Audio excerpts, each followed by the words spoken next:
In the mid-19th century, the battlefields of the Crimean War echoed with the catastrophic shattering of cast-iron artillery. At the time, iron was the undisputed king of industry, but it was fundamentally flawed, proving either too brittle to withstand immense pressure or too soft to hold a sharp edge. The alternative was steel, a legendary material prized for its perfect balance of strength and flexibility. Yet in the 1850s, steel was an exquisite rarity, a luxury metal painstakingly forged by skilled artisans over weeks, reserved almost exclusively for fine cutlery, clock springs, and the blades of officers' swords.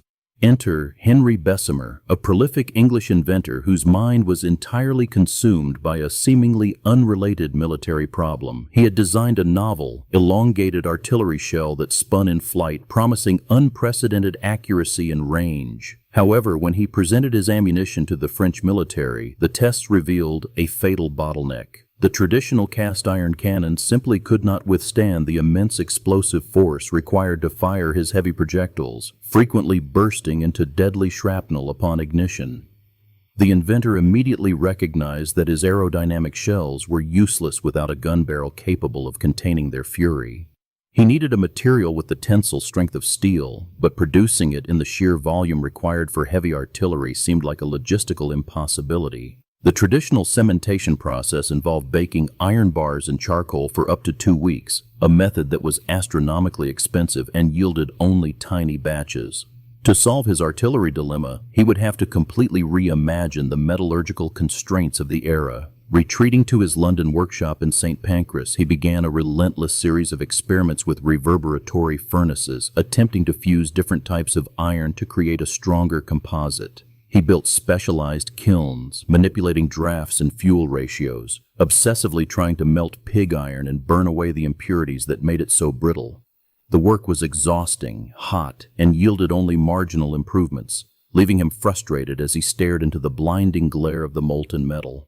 Then, a serendipitous accident fundamentally altered the course of human engineering. One day, a few stray pieces of pig iron were left resting on the edge of the furnace bath, directly in the path of the incoming air draft. When the inventor went to push them into the molten pool, he discovered they were no longer solid pig iron. They had been transformed into shells of decarbonized, malleable iron. The air itself, without any additional fuel, had stripped the carbon from the metal. This observation defied the established metallurgical wisdom of the age. Air was traditionally viewed solely as a cooling agent, something that would freeze the molten bath and ruin the entire batch. Yet, the evidence before him suggested the exact opposite. The oxygen in the draft was reacting violently with the carbon trapped in the iron, generating its own intense internal heat. Harnessing this volatile reaction, however, proved to be an incredibly dangerous and unpredictable endeavor, often resulting in spectacular, explosive failures. Determined to control this terrifying internal combustion, he envisioned a radically new piece of machinery. He designed a massive, pear-shaped vessel lined with heat-resistant clay, which would eventually become known as the Bessemer converter. At the bottom of this towering crucible, he engineered a series of small nozzles, or tuyères, designed to blast high-pressure atmospheric air directly upward through a churning sea of liquid iron. In 1856, the first full-scale test of this pneumatic process unleashed an industrial spectacle unlike anything the world had ever seen. As the blast of air hit the molten iron, a deafening roar shook the building, followed by a volcanic eruption of blinding white flames, sparks, and roaring gases shooting high into the air. For 20 terrifying minutes, the vessel seemed on the verge of catastrophic detonation, forcing the onlookers to flee the immediate vicinity in sheer panic. When the fiery tempest finally subsided, the sheer brilliance of the underlying chemistry was revealed. The blasted oxygen had aggressively bonded with the silicon and carbon impurities within the liquid iron, triggering an exothermic reaction that actually raised the temperature of the metal far beyond its initial melting point. Without burning a single ounce of extra coal, the fierce pneumatic wind had purified the iron, leaving behind a glowing pool of decarbonized metal ready to be cast. Triumphantly, he announced his revolutionary method to the world, and eager iron masters quickly purchased expensive licenses to replicate the magic in their own foundries.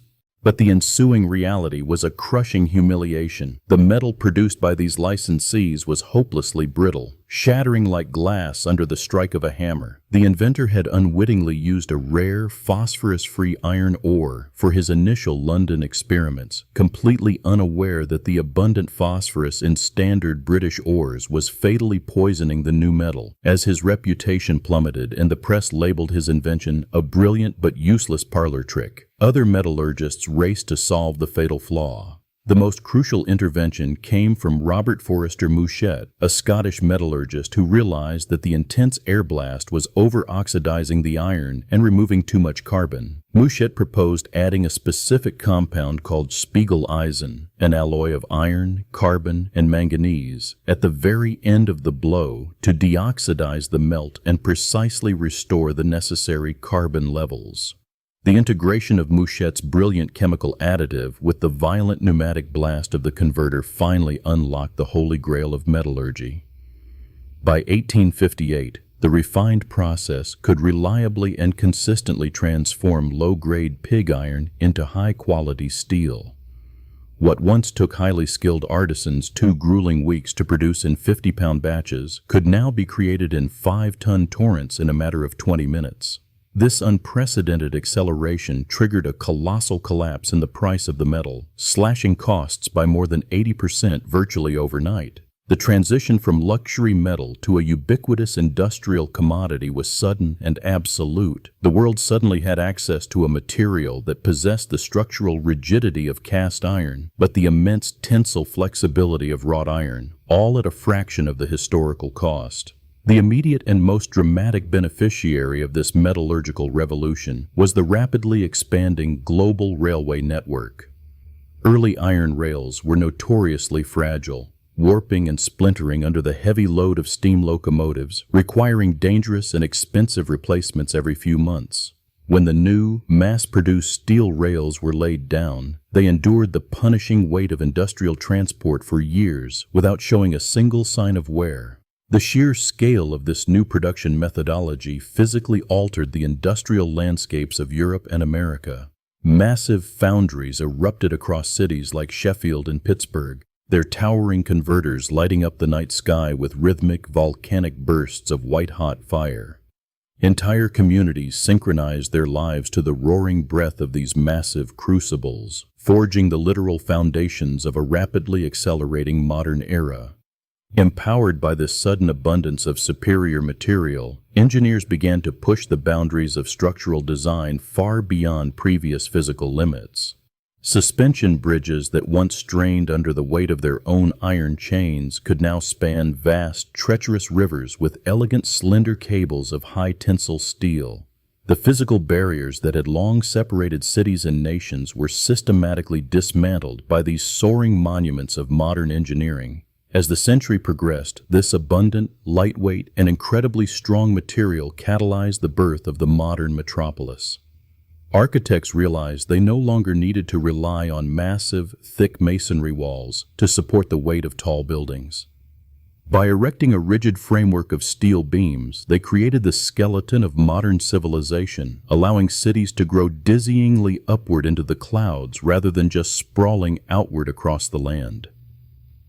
The transformative power of this mass-produced metal extended far beyond the edges of the land, revolutionizing global maritime trade. Shipbuilders discarded the heavy, restrictive wooden hulls of the past, opting instead for vast, riveted steel plates that allowed for vessels of unprecedented size and durability. These colossal leviathans could carry exponentially heavier cargo across turbulent oceans at record speeds, effectively shrinking the globe and binding distant continents together. This explosive surge in manufacturing capability became the beating heart of the Second Industrial Revolution, fundamentally rewiring the global economy. The Bessemer process birthed entirely new industries, fueled the rise of unprecedented corporate empires, and created vast networks of wealth and employment. It was the critical technological catalyst that transformed agrarian societies into formidable industrial powerhouses, setting the stage for the mechanized warfare and rapid consumerism of the 20th century. Looking back at the man who initiated this fiery transformation, the echoes of his early struggles stand in stark contrast to his ultimate triumph.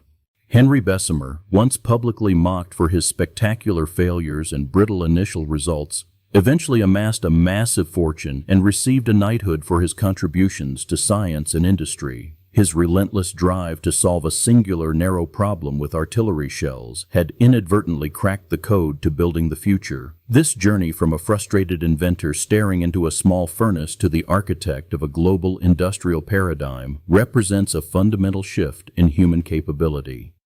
We were no longer bound to the slow, painstaking extraction of whatever weak materials the earth offered up. Through sheer ingenuity and a willingness to harness terrifying elemental forces, humanity learned to command the very chemistry of nature, forging entirely new building blocks for civilization. Today, the legacy of that first deafening 20-minute blast in 1856 is woven into the very fabric of our daily existence.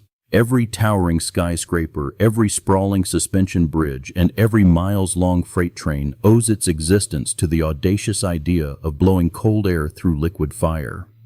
The transition from a delicate artisan craft to a roaring global industry forever altered the trajectory of human progress, proving that sometimes the most destructive forces can be harnessed to build an entirely new world.